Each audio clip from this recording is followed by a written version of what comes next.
$847,000 in debt, $18,000 monthly salary, 2 children to feed. Sarah woke every night at 3 a.m. with panic attacks. Debt collectors called 15 times daily. Her 11-year-old son asked, "Mom, why do you always cry when the mail arrives?" Today, 4 years later, Sarah owes nothing. She has $125,000 saved and helps others escape the hell she survived. Her secret? Faith, strategy, and one decision that changed everything. If she climbed out of $847,000 in debt earning only $18,000 monthly, you can too. In 2018, Sarah was 33, married with 2 young children in Brooklyn, New York. Between her and her husband, they earned $35,000 monthly.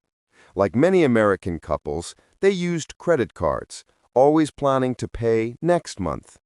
Then in March 2018, her husband left, overnight. Sarah discovered all those credit cards were legally her responsibility, her debt. Her income dropped to $18,000, 2 children, $7,000 in rent for their small apartment, school fees, everything. She started using credit cards to survive. Just this month, she told herself, but next month never came. January 2018, $180,000. July, $490,000. How? Interest rates. Sarah paid 42% annual on some cards. I paid $9,000 monthly just on minimums. The debt kept growing like a monster. By 2019, $847,000. But the worst part wasn't the number, it was what it did to her soul. Sarah grew up in a Christian family in Washington, D.C. Her father taught her debt was irresponsibility, so she wasn't just dealing with collectors, she was dealing with deep shame. I felt I had disappointed God, my parents, my children. Her children ate ramen and pasta daily. Sarah isolated herself completely. February 2020, Sarah was in a very dark place. Then, something changed everything. March 14, 2020, at her church in Brooklyn, the pastor read Matthew 6:34. "Do not worry about tomorrow, for tomorrow will worry about itself." Something inside her opened. She'd been so obsessed with tomorrow that she'd forgotten she had power. Power to change her situation, step by step. After service, Sarah made a decision: fight with faith and strategy. That night, she took out all 7 credit cards and called her children. "These cards got us into trouble. Mom will fix this. We're getting out together." In front of her children, Sarah cut each card, one by one. Her oldest son, "I'll help you, Mom. I can sell my toys." That moment, Sarah knew she couldn't fail them. March 15, 2020. Sarah wrote all her debts, every single one. When she finished writing $847,000, she cried 20 minutes, but it was liberating. She knew what she was fighting. Then Sarah called each creditor. She told the truth. Single mother, 2 children, $18,000 monthly. I owe $847,000. I can't pay what you're asking, but I want to pay. Help me. Some hung up. 1 mocked her, but 3 negotiated. Chase reduced her rate from 42% to 18%. Capital One forgave $35,000. Wells Fargo extended her loan. Those negotiations saved over $100,000. She created an extreme budget, eliminated everything non-essential. From $18,000 salary, she had $3,500 to attack debts. But it wasn't enough, so she increased income. She started a weekend catering side hustle in her neighborhood, got cleaning jobs in Manhattan, sold everything they didn't need on Facebook Marketplace, offered transcription services on Upwork. Income increased from $18,000 to $28,000 monthly. Every extra dollar went to debts. She used the Debt Avalanche Method, paid minimums on all debts, then threw extra money at the highest interest rate debt. 6 months, eliminated Capital One debt. $120,000 paid. Then launched that money at the next debt. The avalanche effect. Speed increases. Sarah automated everything. Payments on payday. This eliminated temptation. The key? Absolute consistency.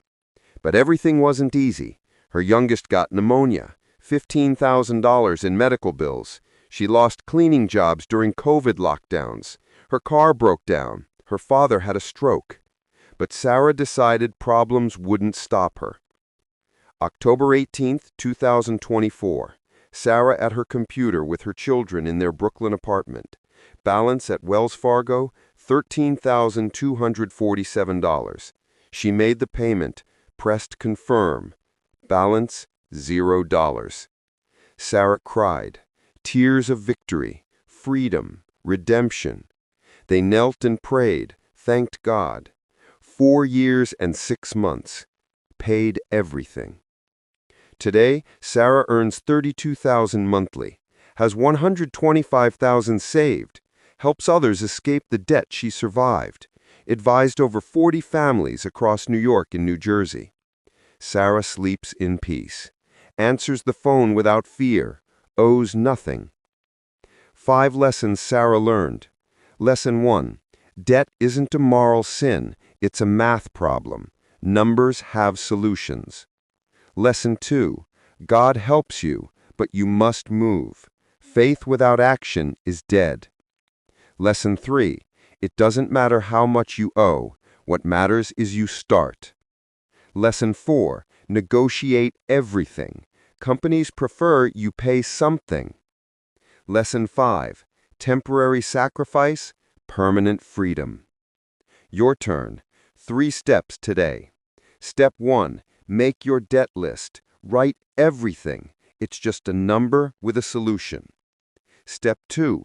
Call your creditors this week. Tell the truth. Ask to negotiate. Step 3. Create your extreme budget this weekend. What can you eliminate?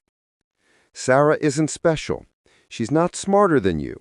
What Sarah had was one day when she decided enough. If today's your day, decide you'll fight. Decide your story will be different. Doesn't matter if you owe $50,000 or $2 million. What matters is taking the first step. Yes, you can. It won't be easy, but when you make that last payment and see 0 on your screen, you'll cry with happiness like Sarah. It will have all been worth it. This is Stories of Financial Redemption. If this inspired you, hit that like button and subscribe to the channel. Share with someone who needs hope today. Drop a comment below and tell me, what's your financial goal? What debt are you attacking first? Your financial past doesn't define your future. Redemption is always possible. If this found you buried in debt, breathe. Subscribe and stay with us. Every episode we share real stories of faith and practical wisdom. If you're trusting God when numbers don't add up, leave a blue heart in the comments, a signal your redemption is starting.